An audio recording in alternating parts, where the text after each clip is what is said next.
আমি যুবক ভাই তোমাদেরকে অনুরোধ করছি, মুসলমানের নওজোয়ান প্রিয় ভাই আমার, প্রিয় সন্তান আমার, যদি তোমার বাবা মাও তোমার খবর না রাখে, ধরে নাও তারা তোমারে ভুলে গেছে, কিন্তু আল্লাহ তোমারে ছাড়বে না। বাপ, নারী দেখো না, নারী দেখো না বাপ, অশ্লীল ছবি দেখো না, মোবাইলের উলঙ্গ দৃশ্য দেখো না আব্বা, তুমি বরবাদ হয়ে যাবা। তোমার দুনিয়াও শেষ হয়ে যাবে, তোমার আখিরাতও শেষ হয়ে যাবে। ইন্নাল্লাযীনা ইউহিব্বুনা আন তাশিআল ফাহিশাতু ফিল্লাযীনা আমানু লাহুম আযাবুন আলীমুন ফিদ দুনিয়া ওয়াল আখিরা। কোরআন শরীফের আয়াত, সূরা নূরের মধ্যে আছে। আল্লাহ বলছে, যারা মুসলিম জনসমাজে অশ্লীলতা ছড়িয়ে দেয়, জিনা ব্যভিচার ছড়িয়ে দেয়, নারী পুরুষ ছেলে মেয়ের অবাধ বেহায়াপনা ছড়িয়ে দেয়, খোদার কসম আল্লাহ বলছে, আমি ওয়াদা দিলাম তাদেরকে আমি কঠিন আযাব দেব, ফিদ দুনিয়া ওয়াল আখিরা, দুনিয়াতেও আখিরা। পরে আমি বেইজ্জতি করে দেব, ওকে আমি অপমানিত করব, ওরে কষ্ট দেব, যদি ও লজ্জা পাবেই পাবে, আজ কিংবা কাল। এজন্য কোনো ব্যভিচারী, অসৎ চরিত্রের অধিকারী, নারী পুরুষের জিনা ব্যভিচার সহ হারাম সম্পর্ক যার, সে কোনোদিন সব সুখ পায়। তুমি খবর লাগাও, খবর লাগাও। কোন বিবাহ বহির্ভূত প্রেমের সম্পর্ক শেষ পর্যন্ত সুখকর হয় না। শেষ পর্যন্ত ফাসাদ লাত্তি ছাড়া আর কিছু তো। হ্যাঁ, 3 বছরের ভালোবাসা, 8 বছরের জানাশোনা, 9 বছরের দিন ফাসাদ লাত্তি, একটা লাত্তি, এরপরে মেও মেও করে কান্দে। আর আমার কাছেই তো কত ফুলান কান্দে। আমি তো শত শত যুবকের সাথে আমার সম্পর্ক, মেও মেও করে কান্দে, সব শেষ, সব শেষ। এখন আমি হাফ প্যান্ট, যৌবনের ক্ষমতাও নাই, কোমরের ক্ষমতাও নাই, শারীরিক সক্ষমতাও নাই, আখিরাতও নাই। নাউযুবিল্লাহ, নাউযুবিল্লাহ। আল্লাহ হেফাজত করে, আল্লাহ হেফাজত করে ভাইয়া। আখলাকের হেফাজত, আখলাকের হেফাজত, আখলাকের হেফাজত। নারী দেখো না বাপ, ছবি দেখো না, ছবি দেখো। দুশ্মন আজকে ষড়যন্ত্র করছে বাপ, ষড়যন্ত্র। ওরা বুঝছে মোবাইলের আসক্তির যুগে চারিদিকে আসক্ত, শাহওয়াত বেড়ে গেছে। শেষ পর্যন্ত দুশ্মন ষড়যন্ত্রের অংশ হিসাবে, ষড়যন্ত্রের অংশ হিসাবে আজকে পরিকল্পিতভাবে, সুনির্দিষ্টভাবে হিন্দু যুবক অসংখ্য যারা মুসলিম মেয়েদের সাথে হারাম প্রেমের সম্পর্ক গড়ে তাদেরকে বেইজ্জতি করছে, ধর্ষণ করছে, ব্যভিচার করছে, ইমানদার বোনকে শেষ পর্যন্ত লাঞ্ছিত করছে। ওরা জানে প্রেমের সস্তা অফার দিলেই কাইত হয়ে যাবে। দোস্ত আমার, বন্ধু আমার, অতএব দয়া করে সুকৌশলে এই কথা প্রচার করা হচ্ছে যে প্রেমের কাছে, ভালোবাসার সামনে ধর্ম টেনে আনা ঠিক না। সবার উপরে মানুষ সত্য, প্রেম সত্য, ভালোবাসা সত্য। আল্লাহ বলছে না বেটা, নবী বলছে খোদার কসম, বিবাহ বহির্ভূত স্বামী স্ত্রীর ভালোবাসা ব্যতীত, স্বামী স্ত্রীর প্রেম ব্যতীত বিবাহ, ছেলে মেয়ে, নারী পুরুষের যেই কোনো সম্পর্ক, এটা জেনা, এটা জেনা, এটা জেনা, এটা জেনা, এটা ব্যভিচার, এটা ব্যভিচার, এটা ব্যভিচার, এটা বেহায়াপনা, অসভ্যতা ছাড়া আর কিচ্ছু না। বিবাহ বহির্ভূত প্রেম হয় না, বিবাহ বহির্ভূত ভালোবাসা হয় না। ভালোবাসা শুধুই স্বামী স্ত্রী, ভালোবাসা শুধুই কি ওয়াজআলা বাইনাকুম মাওয়াদ্দাতাও ওয়া রাহমা। কোরআন শরীফে আল্লাহ বলছে, আমি আল্লাহ স্বামী স্ত্রীর মধ্যে দিয়ে দিলাম ভালোবাসা এবং দয়া মায়া। কোরআন শরীফের আয়াত। আল্লাহ আমাদেরকে হেফাজত করে, হেফাজত করে। কিশোর ভাই, নওজোয়ান ভাই, আরেকটু সচেতন হও, আরেকটু সচেতন হও। এত পাগল হইও না ভাইয়া, এত মাতাল হইও না। যে চাহিদা আল্লাহ দিয়েছেন ওই চাহিদা আল্লাহ পূরণ করুন। ক্ষুধা যিনি দিয়েছেন খাবারের ব্যবস্থা তিনি রাখছেন, তৃষ্ণা যিনি দিয়েছেন পানির ইন্তজাম তিনি রেখেছেন, ঠিক লজ্জাস্থানের চাহিদা যিনি দিয়েছেন হালাল পবিত্র স্ত্রী তিনি ব্যবস্থা রাখছেন। ওয়েট, তুমি অপেক্ষা করো, মিলে যাবে ইনশাআল্লাহ। আমার কথা মনে রাখো, এই দোস্তের কথা মনে রাখো। আমি বলি নষ্ট হয়েও না, চরিত্রহীন হয়েও না। আগামীর ইসলামের জন্য, আগামীর কালেমার পতাকার জন্য, মাহাদির পক্ষে লড়বার জন্য, দাজ্জালের বিরুদ্ধে লড়বার জন্য ঈমান আমলওয়ালা আখলাকওয়ালা যুবক তোমরা যদি তৈরি না হও, আল্লাহর দ্বীনের জন্য লড়বে কে? কালেমার জন্য লড়বে কে? বাস কি বলো ভাই? গাজাবাসী আজীবন শুধু রক্তই দেবে না, মুসলমান আজীবন শুধু মরতেই থাকবে। আজকে তো ৭৭ বছর হয়ে গেছে। 1948 সনে ইসরায়েলের এই বেঈমানরা ফিলিস্তিনের উপরে হামলা শুরু করছে 1948 সালে। আজকে বরাবর ৭৭ বছর। 2025 তুমি হিসাব করে দেখো, আমি হিসাব করে দেখছি ৭৭ বছর ধরে মুসলমান জান দিচ্ছে। আর তুমি নাড়িয়ে দেখো, ছবি দেখো, তোমার কলিজায়, আমার ভাইদের জন্য, বোনের জন্য, ইমানদারের জন্য তোমার কলিজায় কোনো কান্না আসবে না, মায়া লাগবে না?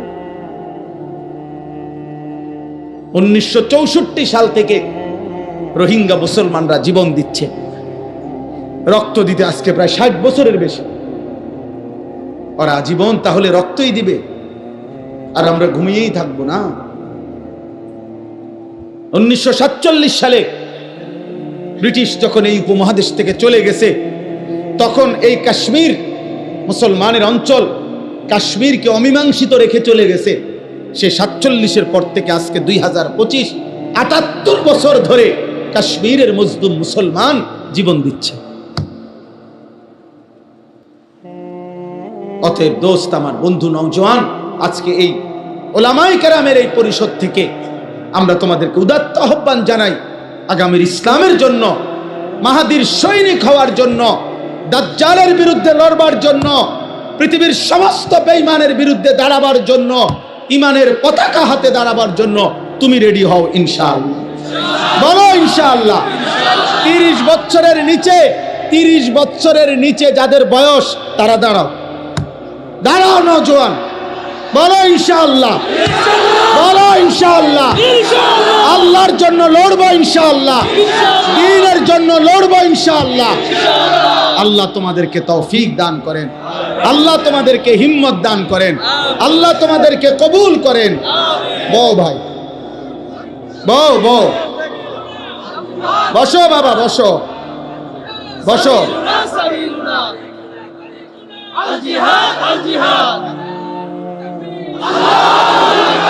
পৃথিবীতে কোনো কালেই কোনো খ্রিস্টান, কোনো ইহুদি, কোনো হিন্দু এই পৃথিবীর ইতিহাসে শেষ পর্যন্ত মুসলমানদের সাথে চূড়ান্ত জিহাদে, চূড়ান্ত লড়াইয়ে কোনোদিনও চূড়ান্ত বিজয় শেষ পর্যন্ত টিকতে পারে নাই।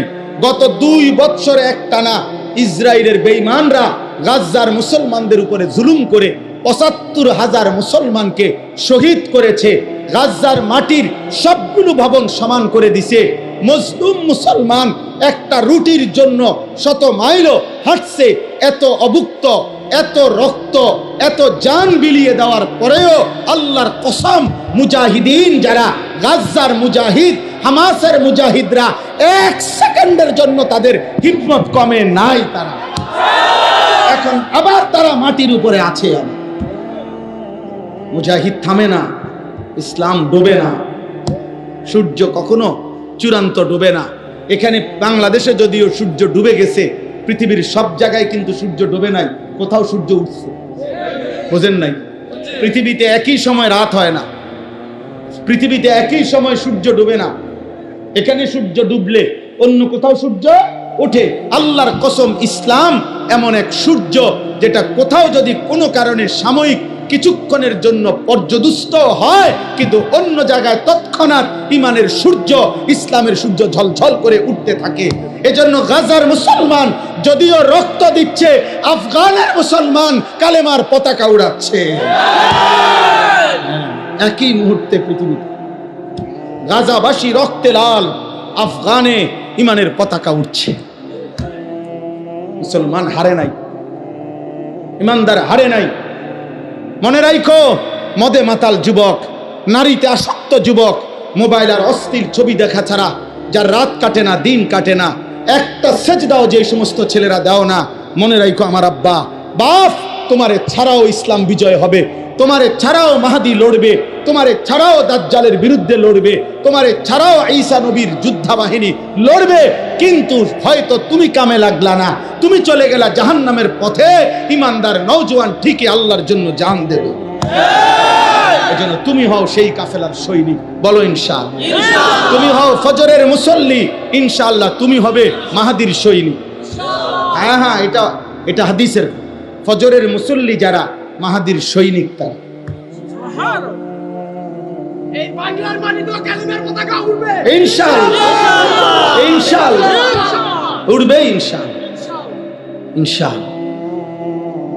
রাসূলুল্লাহ সাল্লাল্লাহু আলাইহি সাল্লাম বলেছে, যদি শোনো যে কিয়ামতের আর একদিন বাকি, তবুও ইয়াকিন রেখো মাহদি আসবে। ইমানের পতাকা, ইসলামের পতাকা, ইসলামের বিজয় বিশ্বময় উড়বেই উড়বে। এটা হাদিস,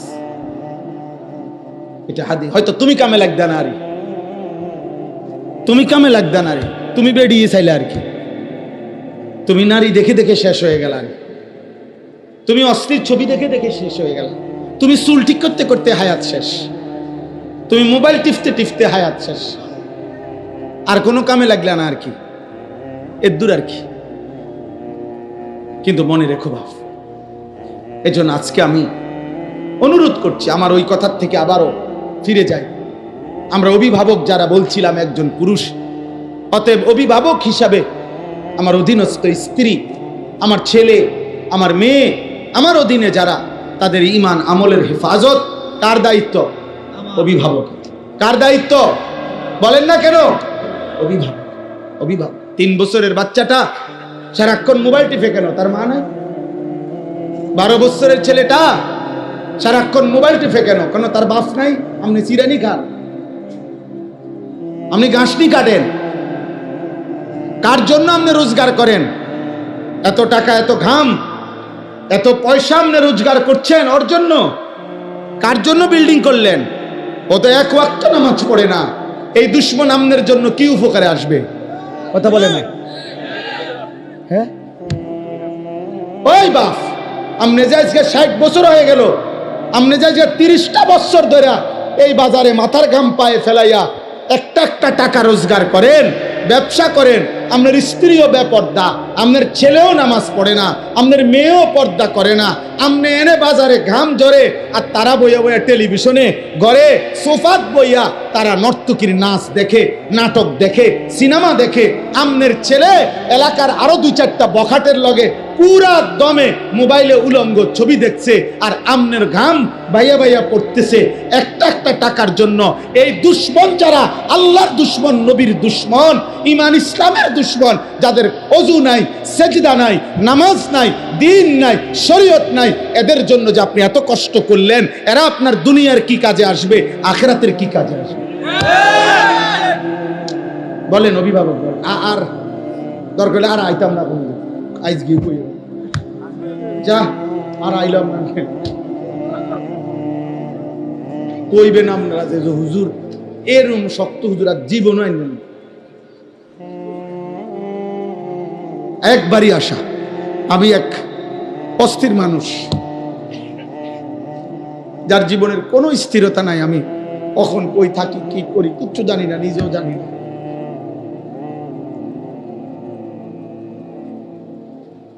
সারাদিন কোমরে ব্যথা করে। সেদিন আমার শায়েখ আল্লামা মুফতি মুশতাকুন নবী কাসিমি হুজুরে আমি বলছিলাম, গত রবিবারে সিলেট আমাদের মাহফিল ছিল একসাথে, হুজুরে বললাম, হুজুর কোমরটা সারাক্ষণ ব্যথা করে, খুব ক্লান্তি লাগে, কি করবো? হুজুর আমারে বলতেছে, এমন এক কথা বলছে, আমার হিম্মত বেড়ে গেছে আরো 100 গুণ। হুজুর আমারে বলছে, মাওলানা, এ মালিকের কথা বলতে বলতে, আল্লাহর পথে ডাকতে ডাকতে একদিন শরীর দুর্বল হয়ে যাবে, অসুস্থ হয়ে যাবেন, একদিন মৃত্যু হয়ে যাবে, কোনো অসুবিধা নাই, এভাবেই একদিন চলে যাবেন। আর মালিকের কাছে বলবেন, মাওলা আপনার কথা বলতে বলতেই চলে আসছি, कभी अर्श पर कभी फर्श पर कभी उनके दर कभी दर बदर गमे आशिकी तेरा शुक्रिया मैं कहां कहां से गुजर गया कभी हो रास्तों में तन्हा कभी हो गुरूद सहरा मैं जुनू का हम सफर हो मेरा कोई घर नहीं।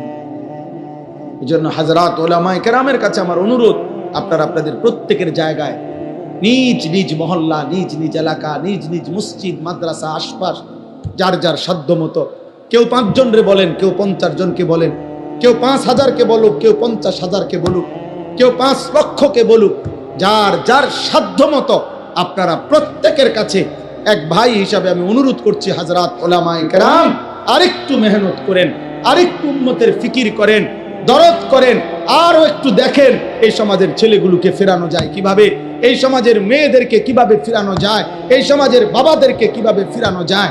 একটা একটা আল্লাহর বান্দাকে গুনার থেকে যদি বাঁচাইতে পারেন, জাহান্নাম থেকে বাঁচাইতে পারেন, তওবা করে যদি কাউকে আল্লাহর দিকে ফিরায় আনতে পারেন, খোদার কসম নবী বলছে, আল্লাহর কোনো বান্দা যদি গুনাহ ছেড়ে তওবা করে আল্লাহর কাছে ফিরে আসে, খুশিতে মহান আল্লাহ ফেরেশতাদেরকে বলে, আমার আসমান সাজিয়ে দে, আমার জান্নাত সব সাজায়া দে। ফেরেশতারা বলে, মাওলা কেন আসমান সাজাইলেন, কেন জান্নাত সাজাইলেন? আল্লাহ বলে, আসলাহাল আবদু মাওলাহু, আজ এক গোলাম যে আমার থেকে ভাইগা গেছিল, যে আমারে অনেক দিন সেজদা দেয় নাই, যে আমার অনেক দিন ডাকে নাই, যে আমার অনেক দিন গোলামি করে নাই, আমার এমন একজন ভেগে যাওয়া বান্দা আজকে আমি মাওলার সাথে তার সম্পর্ক ঠিক করে ফেলছে, তওবা করে চোখের পানি ছেড়ে দিছে, আমি তারে মাফ করে দিছি, এই খুশিতে আমি আসমান সাজিয়ে দিলাম, জান্নাত সাজিয়ে দিলাম। সুবহানাল্লাহ। এজন্য ফিকির চাই, ফিকির চাই। সবাই চিনতে হবে জরুরি না, সবাই চিনতে হবে জরুরি না, সবাই সবার কাছে পরিচিত হইতে হবে জরুরি না, এটা মূল বিষয় না। মূল বিষয় হলো আল্লাহর দ্বীনের জন্য মেহনত, কলিজা ভরা ব্যথা না। ফালা আল্লাকা বাখিউ নাফসাক, আমি আপনাদের কাছে অনুরোধ করব, আপনি ওই পরিমাণ মেহনত করবেন যে পরিমাণ মেহনত করলে আরশ আজিমের মালিক বলবে, বান্দা, আমার বান্দাদেরকে আমার দিকে ফিরাবার জন্য তুমি কি তোমার জান দিয়া ফেলবা, এই পরিমাণ বলবে। নবীকে আল্লাহ বলে নাই এই কথা যে বন্ধু আপনি কি মরে যাবেন, আরে আপনি কি জীবন দিয়ে ফেলবেন, এই পরিমাণ বলতে হবে। উম্মত গুনার সাগরে ঢেউ খেলতেছে, আপনারা বাচ্চা ছাড়া জানেন না, এক এক যুবক মোবাইলে রাত নাই দিন নাই, 3 দিনে 3 সপ্তাহ, 1 সপ্তাহ, 2 সপ্তাহ। আপনাদের কেউ যদি আজকে 30 বছর, এখনকার বয়স যাদের 60, এই বাচ্চা ছাড়া আপনারাও যদি এমন কেউ থাকে যে গত 40 বছরে হয়তো উনি সবসময় টেলিভিশন দেখছে, এই 40 বছরে আপনি টেলিভিশনে যত নাটক সিনেমা না দেখছেন, ওই 4 দিনে তার চাইতে বেশি মহিলার ছবি দেখতে পারেন। হিসাব বোঝেন নাই? আমি ওইটা সমর্থন করছি না, 40 বছরের গুনাহ, মানে বুঝাইতে চাইলাম গুনার মাত্রা এখন এত বেশি পরিমাণে বাড়ছে যে ছেলেরা, মেয়েরা, পুরুষেরা, সন্তানরা গুনার সাগরে হাবুডুবু খাচ্ছে। কোন বাবা ভাইবেন না যে ফুলাইন অনেকটু দুষ্টামি করে, না না, ফুলাইন জেনা করে, জেনা, দুষ্টামি করে না। আপনি এটা কইেন না যে বাচ্চা মানুষ একটু দুষ্টমি, না, দুষ্টামি করে না, ব্যভিচার করে, জিনা করে। 12 বছরের, 14 বছরের, 13 বছরের ছেলের দাপটে ঢাকা শহরে অসংখ্য কিশোর বাচ্চা, 12-14 বছরের ছেলে সরাসরি কিশোর গ্যাং সাফাতি দিয়া কোবায় মানুষ, বয়স 14। তার আতঙ্কে পুরা মহল্লা কাঁপে। কিশোর গ্যাং, কিশোর মানেই তো লোক 15-র নিচে, 15 বছর হইলে, বালেগ হইলে আর কিশোর থাকে না, যুবক হয়। আল্লাহ আমাদেরকে হেফাজত করেন। শেষ আমার কথা, 3 নম্বরেও আর একটা কথা ছিল। একজন পুরুষ হিসাবে আমার তৃতীয় পরিচয় হলো আমি একজন উপার্জনকারী। কি? পুরুষ মাত্রই কিছু না কিছু রোজগার করে কি না? এই রোজগার, এই উপার্জন আমার দায়িত্ব। উপার্জন করা পুরুষের দায়িত্ব কিনা? এই ক্ষেত্রে আমার দায়িত্ব হলো এই লক্ষ্য রাখা দুইটা জিনিস: এক, কাসবে হালাল; দুই, আকলে হালাল। আমাকে শতভাগ খেয়াল রাখতে হবে আমি যা রোজগার করতেছি তা হালাল কিনা, আমি যা খাইতেছি তা হালাল। পুরা আপনার জীবন সুন্দর হবে। এই তিন কথা মনে রাখ। আমি একজন ব্যক্তি, অতএব আমার নিজের ঈমান আমল হেফাজত করা আমার জরুরি। দুই, আমি একজন অভিভাবক, অতএব আমার অধীনস্থদের ঈমান আমল আখিরাতের হেফাজত করা আমার জন্য জরুরি। তিন, আমি একজন উপার্জনকারী, চাকরি, ব্যবসা, ক্ষেত, খামার, দেশ বিদেশ যেমনে হোক আমি কিছু না কিছু কি করি? রোজগার করি। অতএব আমাকে লক্ষ্য রাখতে হবে আমার উপার্জন যেন হালাল হয়, খাবার যেন কি হয়? হালাল। ইনশাআল্লাহ আপনি দেখবেন এই তিন জিনিস ঠিক নজর রাখলে আপনার আগামী গন্তব্য জান্নাত।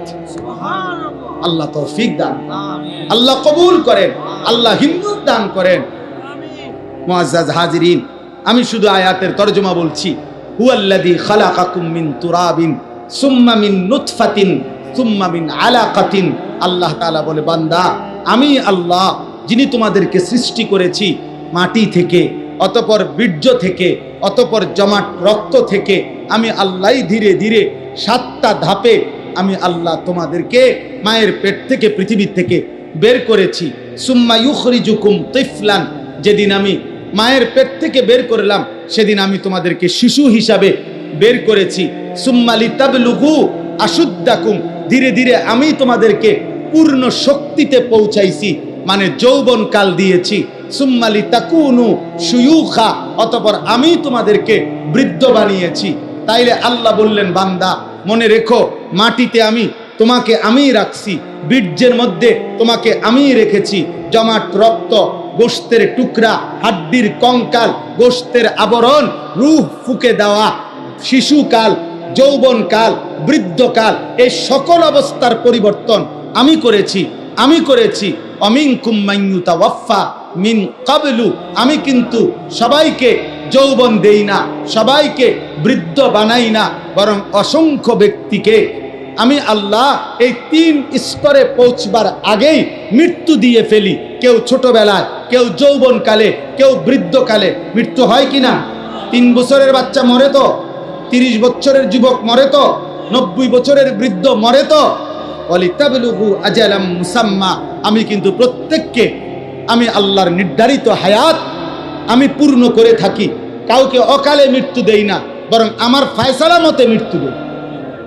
ওয়ালাআল্লাকুম তাকিলুন, আল্লাহ বলেন এই যে বিচিত্র অবস্থা, একবার মাটি, একবার বীর্য, একবার জমাট রক্ত, একবার গোশতের টুকরা, একবার হাড্ডির কঙ্কাল, একবার গোশতের আবরণ, আরেকবার রূহ ফুঁকে দিলাম, আরেকবার শিশু বানাইলাম, আবার যুবক বানাইলাম, আবার বৃদ্ধ বানাইলাম, আবার অনেককে বৃদ্ধ পর্যন্ত নিলাম, অনেককে তার আগেই মৃত্যু দিয়ে দিলাম। এই সবটা আমি আল্লাহ কেন করছি?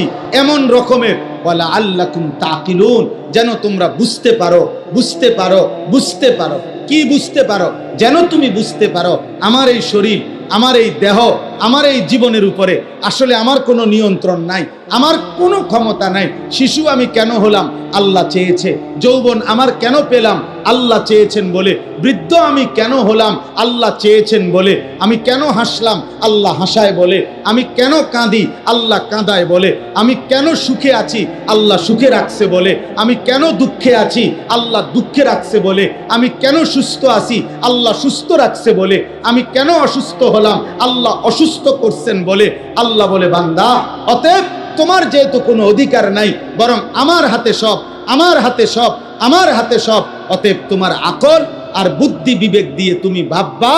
ইনসাফের দাবি, বিবেকের দাবি, আকলের দাবি এটা যে আমি আল্লাহরই গোলামি করা, আমার ইবাদত করা, আমার হুকুমই মানতে। এটাই সত্য। তুমি তো তোমার কোনো কিছুর অধিকার নেই। আমি মন মতো বুড়ে যেতে পারমু? কথা বলেন না কেন? আমি মন মতো হায়াত টিকতে পারমু? তাহলে আমাদের নিজস্ব কিছু করার ক্ষমতা আছে? অতএব কার গোলামি করা উচিত? কার হুকুম মানা উচিত? এই কথাটাই আল্লাহ বলছে। অতএব আমরা প্রত্যেকেই নিজের যৌবনকে কদর করব, নিজের ঈমান আমলকে হেফাজত করব, আখলাককে হেফাজত করব। আজকের এই তিতাস উপজেলা ওলামা পরিষদের এই বর্ণাঢ্য আয়োজন আল্লাহ বরকত দান করেন, আল্লাহ তাআলা কবুল করেন। আল্লাহ তাআলা এই নওজওয়ান সহ উলামায়ে কেরাম সকলকে ঈমান আমলের হিম্মত দান করেন। আমিন। সুবহানাল্লাহি ওয়া বিহামদিহি।